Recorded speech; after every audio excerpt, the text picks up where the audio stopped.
దేవుని పరిశుద్ధమైన నామానికి స్తోత్రములు. కర్మేలజ్ఞ అనేటువంటి కార్యక్రమాన్ని, దేవుని యొక్క వాక్యాన్ని వినడానికి దేవుని యొక్క సన్నిధిలో ఏకీభవించిన మీ అందరం కూడా ప్రభునామమున వందనాలు తెలియజేస్తూ ఉన్నాం. మిమ్మల్ని అందరినీ కూడా ప్రేమపూర్వకంగా ఈ కార్యక్రమానికి ఆహ్వానిస్తూ ఉన్నాం. మీ అందరికీ మరోసారి నూతన సంవత్సరపు శుభములు, శుభాకాంక్షలు తెలియజేస్తూ ఉన్నాం. దేవుడు మిమ్మల్ని అందరినీ బహుగా ఆశీర్వదించి వర్ధిల్ల చేయునుగాక. ఆమేన్. ప్రియ దేవుని బిడ్డలారా, మీలో చాలామంది వాచ్ నైట్ సర్వీస్కి వెళ్ళినటువంటి వారుగా ఉన్నారు. నిన్నటి దినాన నూతన సంవత్సరపు ఆరాధనకు పగటి కాలమును కూడా వెళ్ళినటువంటి వారుగా ఉన్నారు. మీరు వెళ్ళినటువంటి ఆ మందిరాలలో, ఆ స్థలములలో దేవుని యొక్క వాగ్దానం కూడా మీరు పొందుకున్నారని నమ్ముతా ఉన్నా.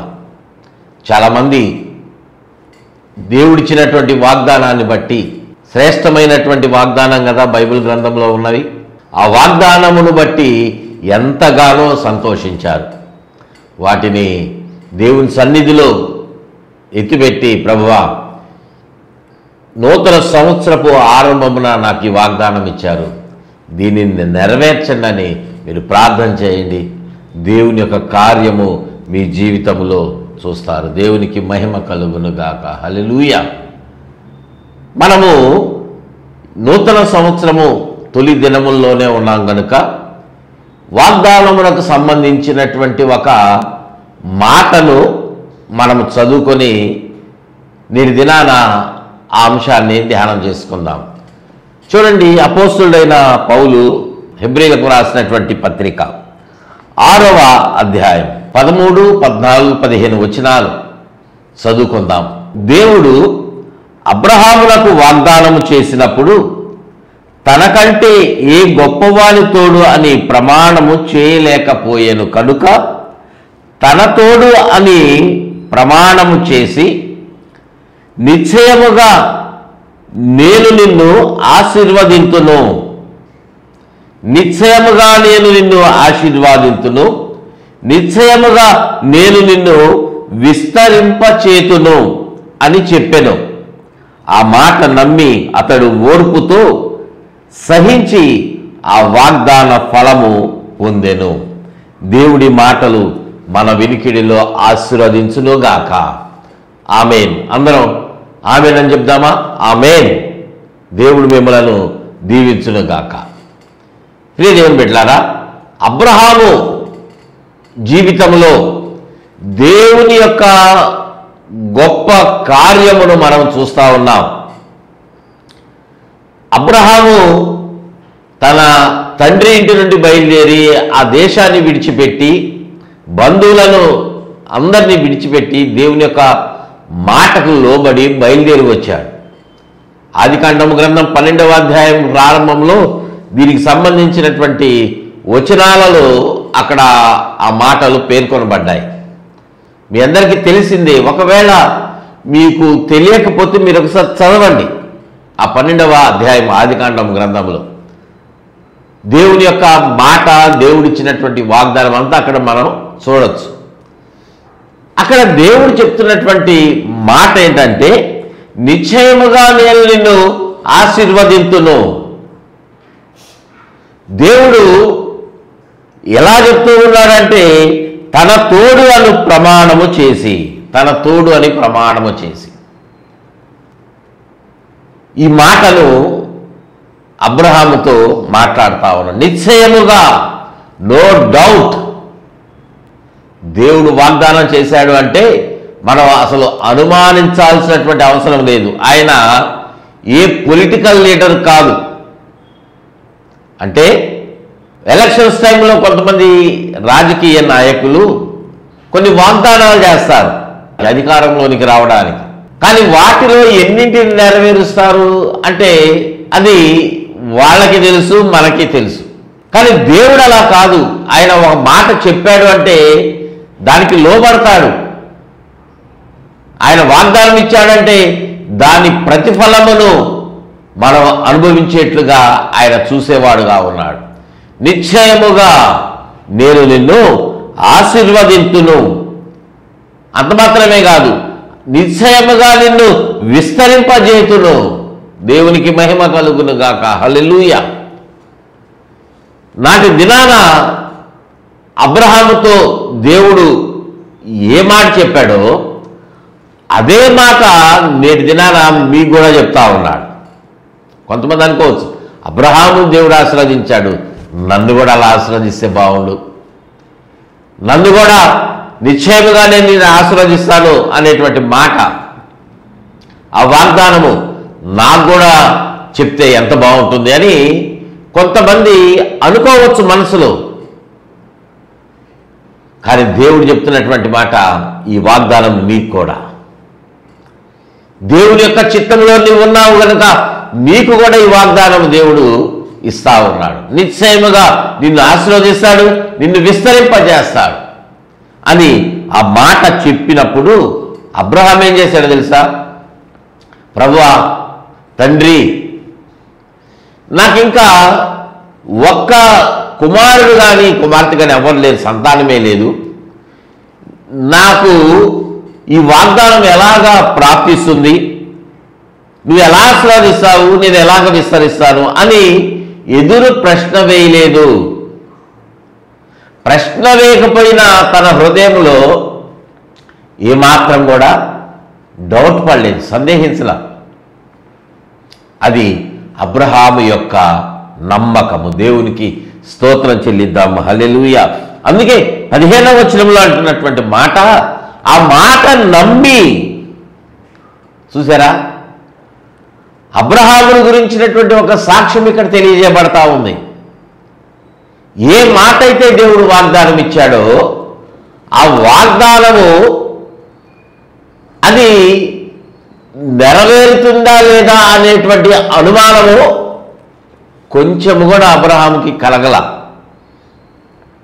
అబ్రహాము దేవుడు చెప్పినటువంటి మాటను నమ్మాడు. దేవునికి మహిమ కలుగును గాక. హల్లెలూయా. మనం నమ్మాలండి. దేవుడు మనకిచ్చినటువంటి వాగ్దానాన్ని, మనతో మాట్లాడినటువంటి మాటను, ప్రవక్తల ద్వారా, దేవుని సేవకుల ద్వారా విడుదల చేయబడినటువంటి ఆయన మాటలను మనం నమ్మాలి. దేవుని యొక్క వాక్యాన్ని నువ్వు చదువుతూ ఉంటే కొన్ని వచనాలు, కొన్ని వాక్యాలు నీతో మాట్లాడుతూ ఉన్నప్పుడు ఆ వాక్యాన్ని నువ్వు నమ్మాలి.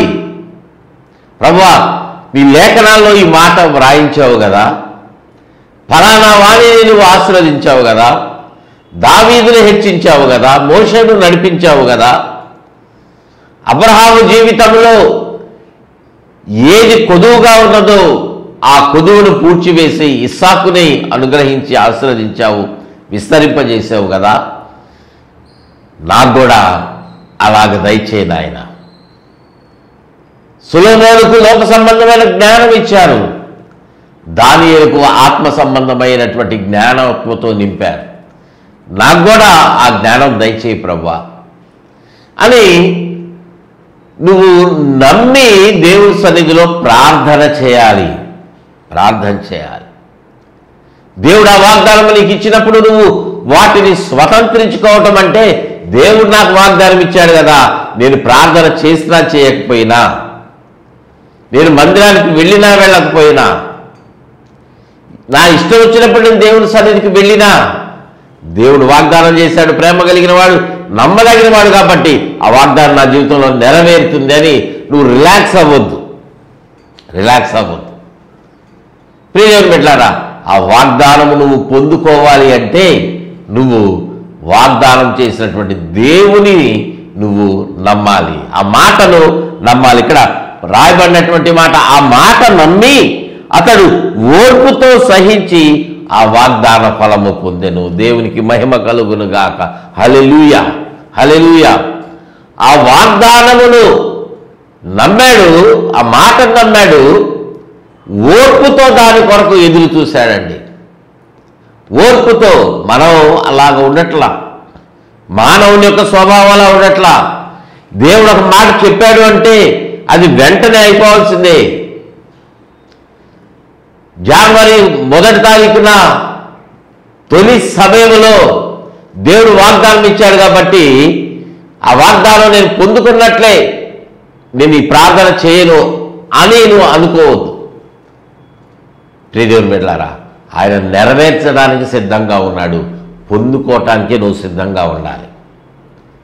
ఆ వాగ్దాన ఫలము అనుభవించడానికి నువ్వు సిద్ధంగా ఉండాలి. ప్రియదేవుని బిడ్డలారా, దానికి ఓర్పు కావాలి. ఓర్పుతో అబ్రహాము సహించాడు. ఓర్పును కలిగి జీవించినటువంటి వాడుగా ఉన్నాడు. అతడు ఆ వాగ్దాన ఫలమును పొందాడు. దేవునికి మహిమ కలుగును గాక. హల్లెలూయా, హల్లెలూయా. ప్రియదేవుని బిడ్డలారా, దేవుని యొక్క వాగ్దానం అసలు ఎలా ఉంటుందో తెలుసా? చూడండి, మనం ఒక మాట చూసినట్లయితే అపోస్తుడైనటువంటి పేతురు రాసినటువంటి 2వ పత్రిక 1వ అధ్యాయంలో 4వ వచనం చదువుకుందాం. చూడండి, ఆ మహిమ గుణాతిశయములను బట్టి ఆయన మనకు అమూల్యమైన అత్యధికములైన వాగ్దానములను అనుగ్రహించి ఉన్నాడు. వింటున్నారా ఈ మాట జాగ్రత్తగా? దేవుడు మనకిచ్చినటువంటి వాగ్దానము ఎలా ఉన్నదో తెలుసా? అది అమూల్యమైనటువంటి వాగ్దానం. అంటే అమూల్యమైనదంటే ఆ వాగ్దానానికి వెల కట్టలేం మనం. దాని ధర ఎంత అని మనం నిర్ణయించలేం. మనం ఒక టీవీ కొనాలి అంటే దానికి ఆ కంపెనీని బట్టి, దానిలో ఉన్న క్వాలిటీస్ని బట్టి, ఫీచర్స్ని బట్టి అది 50,000 60,000 ఎంతో నిర్ణయిస్తారు. ఒక కారు కొనుక్కోవాలంటే దానికి ఉన్నటువంటి ఆ ఫీచర్స్ని బట్టి, దాని మోడల్ని బట్టి అది 10 లక్షల 15 లక్షల అనేటువంటిది నిర్ణయిస్తారు. అట్లాగా ప్రతిదానికి ఒక వెల అనేటువంటిది నిర్ణయించబడింది. కానీ దేవుడిచ్చినటువంటి వాగ్దానము అది ఎలా ఉన్నది అంటున్నారంటే పేతురు భక్తుడు, అది అమూల్యమైనటువంటి వాగ్దానం. దేవునికి మహిమ, హల్లెలూయా. ఆయన ఇచ్చేటువంటి ఆ వాగ్దానములు ఆయన గుణాతిశయములను బట్టి, ఆ మహిమ గుణాతిశయములను బట్టి, దేవుని యొక్క లక్షణాలను బట్టి, దేవుడు మన పట్ల చూపించేటువంటి ప్రేమను బట్టి, వాటికి వేటికి మనం వెలకట్టలేం కదా. అమూల్యమైనటువంటివి అవన్నీ. వాటిని బట్టి ఆయన అమూల్యమైనటువంటి వాగ్దానాలు ఇస్తాడు. ఎన్ని వాగ్దానాలు ఇస్తాడంటే అత్యధికములైన వాగ్దానములు. కేవలము 1 2 మాత్రం కాదండి. ప్రియదేవుని బిడ్డలారా, వాచ్ రైట్ సర్వీస్లో పొందుకున్నటువంటి ఒక్క వాగ్దానమే దేవునికి ఇచ్చి ఆగిపోట్ల సంవత్సరంలో ఎన్ని వాగ్దానాలు ఇస్తాడో. నువ్వు ఆయన సన్నిధిలో ప్రార్థనలో నువ్వు ఏకీభవిస్తే నీకు ఒక వాగ్దానం రిలీజ్ చేస్తాడు. ఆయన లేఖనాలను నువ్వు ఆసక్తిగా చదువుతూ పరిశోధిస్తూ ఉంటే నీకు కొన్ని వాగ్దానాలు అనుగ్రహిస్తాడు. నువ్వు దేవుని యొక్క మాట శ్రద్ధగా వింటూ ఎక్కడైనా సరే, టీవీలో కానీ, ఓపెన్ మీటింగ్స్లో కానీ, మందిరంలో కానీ, ఉపవాస ప్రార్థనలో కానీ, ఎక్కడ సువార్త ప్రకటించబడుతుంటే అక్కడ నువ్వు ఆసక్తిగా దేవుని మాట వింటే దేవునికి వాగ్దానం ఇస్తాడు. ప్రార్థనాపూర్వకంగా ఒక కరపత్రం చదివినా, ఒక మ్యాగజైన్ చదివినా దేవుడు నీకు వాగ్దానాన్ని అనుగ్రహిస్తాడు. అత్యధికములైనటువంటి వాగ్దానము దేవుడిచ్చేటువంటివి. ఈ బైబిల్ గ్రంథంలో ఒక్క వాగ్దానమే కాదు, వేల కొలది వాగ్దానాలు అనేటువంటివి ఉన్నాయి. అవన్నీ నీ కొరకు, నా కొరకే. ప్రియ దేవుని బిడ్డలారా, నీ కొరకే, నీ కుటుంబం కొరకు, నా కొరకు, మనందరి కొరకు దేవుడు వాటిని వ్రాయించి ఉంచాడు. వ్రాయించడం కాదు, వాటిని నీకు నాకు ఇవ్వటానికి సిద్ధంగా ఉన్నాడు. ఆయన సిద్ధంగా ఉన్నాడు, కానీ పొందుకోవటానికే మనము సిద్ధంగా లేవు. మీరు సిద్ధపడుతున్నారా? ఆయన యొక్క ఆ మహిమ గుణాతిశయములను బట్టి ఆయన మనకు అమూల్యమైన అత్యధికములై ఉన్న వాగ్దానములను అనుసరించి అనుగ్రహించి ఉన్నాడు. దేవునికి స్తోత్రం చెల్లిద్దాం. హల్లెలూయా. ఇంకా ఏమంటున్నాడు తెలుసా ఆ మాటలో? ఆ వాగ్దానములు ఎలా ఉన్నాయంటే, దురాశను అనుసరించుట వలన లోకమందున్న భ్రష్టత్వమును ఈ వాగ్దానముల మూలముగా మీరు తప్పించుకుంటారంట. దేవునికి మహిమ, హల్లెలూయా. మనము ఈ లోక సంబంధంగా ఉన్నటువంటి ఈ దురాశలను మనము అనుసరించి భ్రష్టత్వంలో పడిపోతా ఉన్నామండి. విశ్వాసములో భ్రష్టులైపోతా ఉన్నాం. విశ్వాసంలో నువ్వు భ్రష్టుడు అవుతా ఉంటే దేవుని యొక్క సందేశము అబ్రహాముడి గురించో ఏదో ఒక సందర్భమును లేఖనాల్లో పొందుపరిచినటువంటి వాటిని మీతో మాట్లాడతాడు దేవుడు. ఆ మాట ద్వారా నిన్ను బలపరుస్తాడు, నీకు వాగ్దానం ఇచ్చి లేవనెత్తుతాడు. నువ్వు ఏ స్థితిలో కృంగిపోయి ఉంటే ఆ స్థితికి సంబంధించినటువంటి ఒక బలమును నువ్వు పొందుకోవటానికి ఒక మాటను నీతో మాట్లాడతాడు. దేవునికి స్తోత్రం చెల్లిద్దాం, హల్లెలూయా. ఈ వాగ్దాన మూలములుగా నువ్వేం చేస్తావంట? ఆ భ్రష్టత్వం నుండి దానిని తప్పించుకుంటావు. దేవ స్వభావమునందు పాలువారమవునట్లు వాటిని అనుగ్రహించను. దేవునికి మహిమ కలుగును గాక. హల్లెలూయా, హల్లెలూయా. ప్రియ దేవుని బిడ్డలారా, దేవుడు మనలను ఉన్నత స్థితిలో నిలిపి ఉంచేటువంటి వాడుగా ఉన్నాడు. దేవునికి స్తోత్రం చెల్లిద్దాం, హల్లెలూయా. చూడండి, మరొక మాట మనం చూసినట్లయితే మత్తయి సువార్త 6వ అధ్యాయములో 33వ వచనంలో, కాబట్టి మీరు ఆయన రాజ్యమును నీతిని మొదట వెదకుడి. దేవుని యొక్క రాజ్యమును, ఆయన నీతిని మొట్టమొదట మనం వెతకాలి. ఎందుకు మొదట వెతకమంటున్నాడు అంటే, మొదట వెతికితే మనము కొన్నింటిని పొందుకుంటాం.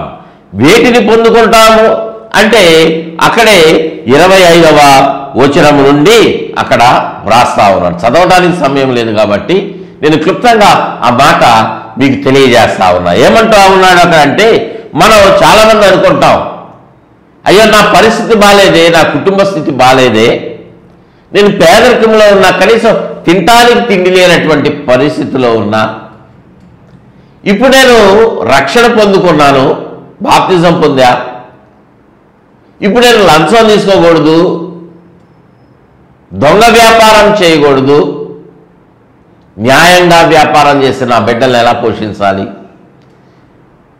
వాళ్ళ భవిష్యత్తు ఏంటి, నా కుటుంబ పరిస్థితి ఏంటి, చాలా భారం ఉంది కదా, నాకు అనారోగ్యం వస్తే వేలకు వేలు అవుతా ఉన్నాయి నేటి దినాల్లో, మరి నేను ఏం చేయాలి అనేటువంటి ఆలోచన చాలామంది కలిగినటువంటి వాడుగా ఉన్నారు.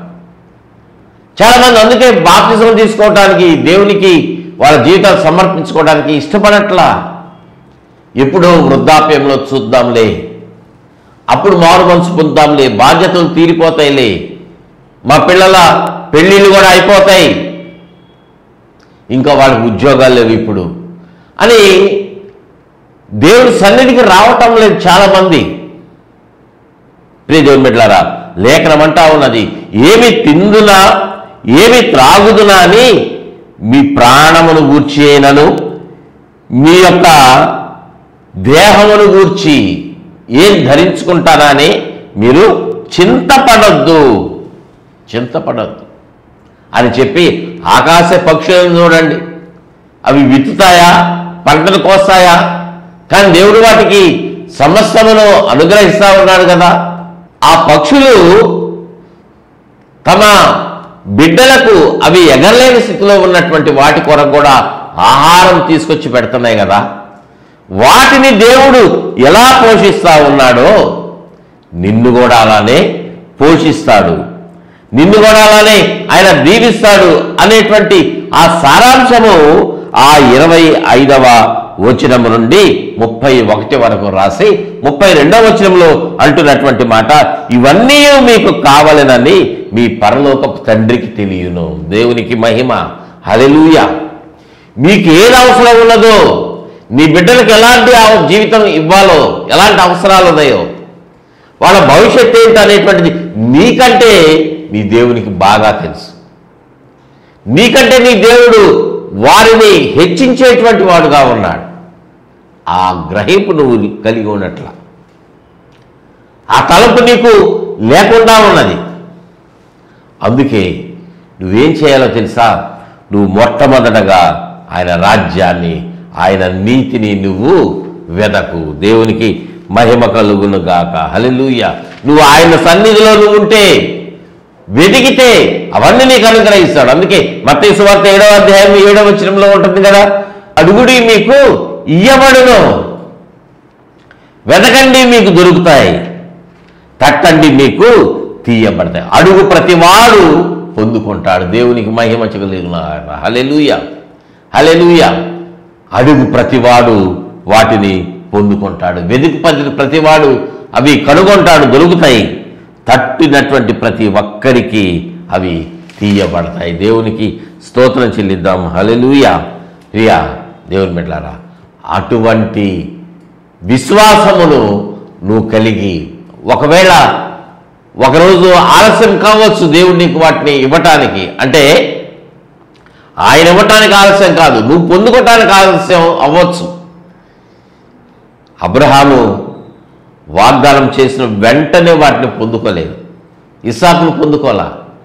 సంవత్సరం గడిచిపోయేది, 2వ సంవత్సరం గడిచిపోయేది, 25 సంవత్సరాలు, 20 సంవత్సరాలు దాదాపుగా అబ్రహాము ఓర్పుతో సహించి దేవుని యొక్క వాగ్దానం కొరకు ఎదురు చూశాడు. దేవునికి స్తోత్రం చెల్లిద్దాం. హల్లెలూయా. ప్రియ దేవుని బిడ్డలారా, అటువంటి రీతిగా మన జీవితాలు దేవునికి సమర్పించుకొని మనము ఎదురు చూడాలి. దేవునికి స్తోత్రం చెల్లిద్దాం. హల్లెలూయా. చూడండి, తీతుకు రాసినటువంటి పత్రికలో పౌలు ఒక మాట తెలియజేస్తా ఉన్నాడు. అపోస్తులైన పౌలు తీతుకు రాసిన పత్రిక 1వ అధ్యాయము 4వ వచనంలో మధ్యలో నుండి చదువుతా ఉన్నాను. చూడండి, ఆ నిత్య జీవమును అబద్ధమాడనేరని దేవుడు అనాది కాలమునందే వాగ్దానము చేసెను. దేవుడిచ్చినటువంటి వాగ్దానాలలో ఒకటి ఏంటో తెలుసా? నిత్య జీవము నీకు అనుగ్రహిస్తానని ఆయన వాగ్దానం చెప్పాడు. వాగ్దానం చేసినటువంటి వాడు నరుడు కాదు. వాగ్దానం చేసినటువంటి వాడు నమ్మదగిన వాడు. నువ్వు నమ్ము, దేవుని కార్యాన్ని నీ జీవితంలో నీవు చూస్తావు. నువ్వు నమ్మినట్లయితే వాటిని నువ్వు పొందుకుంటావు. అందుకే మనం ఏం చేయాలంటే దేవుని సన్నిధిలో మనము ప్రార్థన చేయాలి, దేవుని సన్నిధిలో మనము మొరపెట్టాలి, దేవునికి మనము అంగలార్చాలి. అందుకే యెషయా భక్తుల ద్వారా తెలియజేయబడుతున్నటువంటి మాట, యెషయా గ్రంథము 43వ అధ్యాయంలో 22వ వచనం నుండి 26వ వచనం వరకు ఒక్కొక్క వచనం మనం చదువుకొని మనం ధ్యానం చేసుకుంటే, చూడండి 22వ వచనంలో, యాకోబు నీవు నాకు మొరపెట్టుటలేదు. విన్నారా ఈ మాట? ఒకవేళ మీ జీవితంలో దేవుని యొక్క వాగ్దానం మీరు పొందుకొని అది నెరవేర్పులోనికి రాకపోతే, ఏంటి దేవా నాకు ఈ యొక్క వాగ్దానం రాలేదనే సనవద్దు దేవుని మీద. దేవుడు అబద్ధం చెప్తున్నాడని నువ్వు దేవుణ్ణి అబద్ధికునిగా చేయవద్దు. నువ్వేం చేయాలి? దేవునికి ప్రార్థన చేయటం కాదు, మొరపెట్టాలి. యాకోబు అనేటువంటి ఆ పేరు దగ్గర నీ పేరు రాసుకో. దేవుడు అంటున్నటువంటి మాట, నీ పేరు పెట్టుకుని ఆ వచనం చదువుకో. డేవిడ్ నువ్వు నాకు మొరపెట్టట్లేదు, మోషే నువ్వు నాకు మొరపెట్టటంలా, రేచల్ నువ్వు నాకు మొరపెట్టడంలా, శారా నువ్వు నాకు మొరపెట్టడంలా అని దేవుడిచ్చినటువంటి వాగ్దానాన్ని బట్టి నువ్వు మొరపెట్టడం లేదని దేవుడు ఒక నేరం మోపుతున్నాడేమో నీ మీద. చూడండి, ఇశ్రాయేలు నీవు నన్ను గూర్చి నీవు విసికితివి కదా, మన మీదే నిందేస్తా ఉన్నాడు. దేవుడు ఇలానే చెప్తాడు, ఇట్లానే చేస్తున్నాడు, నా జీవితంలో నెరవేరటం లేదు. రక్షణ పొందినటువంటి వాళ్ళకి, బాప్తిజం పొందినటువంటి వాళ్ళ జీవితాలు చాలా మార్పు చెందాయని అనుకుంటున్నారా? మొరపెట్టు, మొరపెట్టు ప్రియ దేవుని బిడ్డలారా. దేవుని జీవితంలో ఇచ్చినటువంటి వాగ్దానం నెరవేర్చబడేంత వరకు నువ్వు మొరపెడుతూనే ఉండు. ఖచ్చితంగా దేవుడు వాటిని జ్ఞాపకం చేసుకుని నీకు అనుగ్రహించడానికి ఆయన సిద్ధంగా ఉన్నాడు. దేవునికి స్తోత్రం చెల్లిద్దాం. హల్లెలూయా. 23వ వచనంలో, దహన బలులుగా గొర్రె మేకల పిల్లలను నా యొద్దకు తేలేదు, నీ బలుల చేత నన్ను ఘనపరచలేదు. నీ యొక్క శక్తిని బట్టి నువ్వు దేవునికి ఏదో ఒక కానుక అర్పణ నువ్వు చెల్లించాలి. అది రూల్ కాదు. దేవుడు నా ప్రియకుమారుడు, నా బిడ్డ నాకేమిస్తాడు అని ఆయన చూస్తూ ఉన్నాడేమో. నీకున్నటువంటి దానిలో శ్రేష్టమైనటువంటిది నువ్వు దేవునికి ఇస్తే ఆయన నిన్ను ఆశీర్వదిస్తాడు. 23వ వచనంలోనే చివరిలో రాయబడింది, ధూపము వేయవలెనని నేను నిన్ను విసికింపలేదు అని 24వ వచనం అంటాడు. నా నిమిత్తము సువాసన గల లవంగపు చెక్కను నీవు రోకలిచ్చి కొనలేదు అని మాట్లాడి ఒక మాట అంటాడు, నీ పాపముల చేత నీవు నన్ను విసికించితివి, నీ దోషముల చేత నన్ను ఆయాస పెట్టితివి. నేనే నా చిత్తానుసారముగా నీ అతిక్రమములను తుడిచివేయుచున్నాను, నేను నీ పాపములను జ్ఞాపకము చేసుకొనెను. దేవునికి స్తోత్రం చెల్లిద్దాం. హల్లెలూయా. ఇట్లాగా దేవుడు నిన్ను జ్ఞాపకం చేసుకుంటే ఆయన సన్నిధిలో నువ్వు ప్రార్థన చేయాలి. దేవుడు వాటిని నీకు అనుగ్రహించేవాడుగా ఉన్నాడు. దేవునికి స్తోత్రం చెల్లింది. హల్లెలూయా. అలానే మరొక మాట కూడా చూసినట్లయితే ఎఫెసీయులకు రాసినటువంటి పత్రికలో 2వ అధ్యాయంలో 13వ వచనం కూడా మీరు చదవండి. క్లుప్తంగా నేను దానిని తెలియజేస్తాను, మీరు ఆ తర్వాత దానిని గురించి ధ్యానం చేయండి. ఎఫెసీయులకు రాసినటువంటి పత్రిక 2వ అధ్యాయము 13వ వచనంలో, మునుపు దూరస్తులైన మీరు ఇప్పుడు క్రీస్తు యేసునందు ఆయన రక్తం వలన సమీపస్తులుగా ఉన్నారు. ఆయన మిమ్మల్ని సమీపస్తులుగా చేశాడు, మీరింకా దూరంగా లేరు. మరొక మాట కూడా చూస్తే రోమీయులకు రాసిన పత్రిక 16వ అధ్యాయము 20వ వచనంలో మీరు చదవండి. తర్వాత అక్కడ కూడా దేవుడు ఒక శ్రేష్టమైనటువంటి మాట చెప్తా ఉన్నాడు. ఏమంటా ఉన్నాడంటే, సమాధానకర్తయగు దేవుడు సాతానును మీ కాళ్ళ క్రింద శీఘ్రముగా చితక త్రొక్కించును. హల్లెలూయా, హల్లెలూయా. ఎంత గొప్ప వాగ్దానం దేవుడిస్తే మీరు దానిని పొందుకోవటానికి ప్రార్థన చేయండి, ప్రయాసపడండి. ఆయన సన్నిధిలో ఓర్పుతో సహించి మీరు ఆయన కొరకు, ఆయన వాగ్దానం కొరకు కనిపెట్టండి. దేవుడు మీ జీవితాలలో నూతనమైన వాగ్దానాలు అనుగ్రహించడం మాత్రమే కాదు, వాటన్నిటినీ నెరవేర్చేవాడు కనుడు. అబ్రహాము జీవితంలో వాగ్దానం నెరవేర్చినవాడు, దావీదు పట్ల తన కృప చూపించినవాడు. మన పట్ల, మీ పట్ల, మీ కుటుంబం పట్ల తన వాగ్దానాలను నెరవేర్చునుగాక. ఆమె చిన్నమాట ప్రార్థన చేసుకుందామండి. ప్రేమ కలిగిన తండ్రి, మీకు వందనాలు నాయన. ఈ మాటలు విన్న బిడ్డలందరినీ మీరు జ్ఞాపకం చేసుకోండి. వారికి ఇవ్వబడినటువంటి వాగ్దానములు నాయన స్వతంత్రించుకోవటానికి ఓర్పుతో సహించి వాగ్దాన ఫలం పొందుకోవటానికి అబ్రహాము ఎలాగ జీవించాడు, నాయన బిడ్డల జీవితాలు ఎలాగా నాయన పొదువుగా ఉన్నటువంటి వాటిని మీరు అనుగ్రహిస్తారని వాగ్దానం చేశారు. నాయన ఆ వాగ్దాన ప్రతిఫలం ప్రతి ఒక్కరు పొందుకొని సంతోషంతో గంతులు వేసి మిమ్మల్ని స్తుతించేటువంటి కృపను ప్రతి ఒక్కరికి దయచేసి దీవించి ఆశీర్వదించమని, నాయన ఏది పొదువుగా ఉందో ఈ నూతన సంవత్సరం వాటన్నిటినీ మంచి ఆరోగ్యము, భవిష్యత్తు ప్రతి ఒక్కరికి దయచేయమని, మీ రక్షణ ఆనందమును వారి మీద కృమ్మరించమని యేసే శ్రేష్టమైన నామమున అడిగి వేడుకుంటున్నాం తండ్రి.